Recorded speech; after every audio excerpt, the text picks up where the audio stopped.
হাসরের দিন আল্লাহ তাআলা তিনজন নবীকে আল্লাহ তাআলা তিন শ্রেণীর মানুষের জন্য হাসরের মাঠে দাঁড় করাবেন।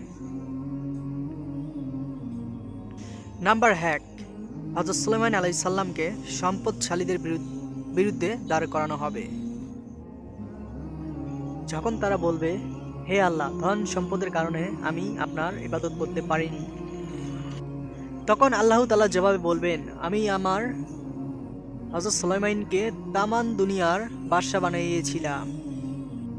কই, সে তো কোনো সময় আমার ইবাদত ছেড়ে দেয়নি, সম্পূর্ণভাবে সঠিকভাবে ইবাদত পালন করেছে।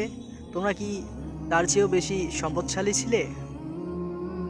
নাম্বার 2, অসুস্থ ব্যক্তিদের সামনে হযরত আইয়ুব আলাইহিস সালামকে দাঁড় করানো হবে।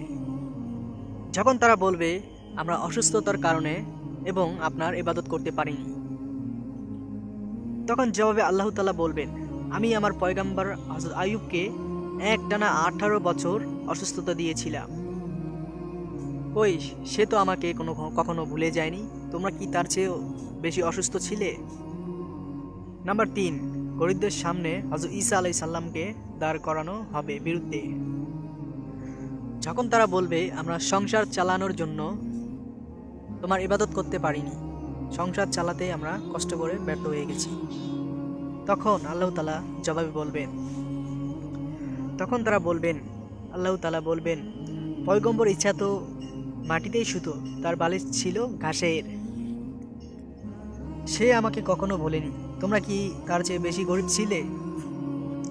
তো আপনারা নিশ্চয়ই বুঝতে পারছেন, বড়লোকে যারা হোক তাদেরও বেঁচে যাওয়ার সুযোগ নেই, গরিব যারা তাদেরও বেঁচে যাওয়ার সুযোগ নেই, এবং অসুস্থ যারা তাদেরও বেঁচে যাওয়ার সুযোগ নেই। তাই আমাদের আসুন ইসলামের পথে চলি এবং 5 ওয়াক্ত নামাজ পড়ি, দ্বীনের পথে চলি। তো আমাদের ইসলামিক ভিডিওটি প্রচারের জন্য আপনাদের সবাইকে অনুরোধ রইল, যাতে একটি মানুষ যদি আপনার এই শেয়ারের মাধ্যমে শুনে ভালো হয়ে যায়, তো এই সওয়াবটি আপনিও পেতে থাকবেন। তো আল্লাহ হাফেজ, আজকের মতো এখানে শেষ করছি। ধন্যবাদ। আসসালামু আলাইকুম।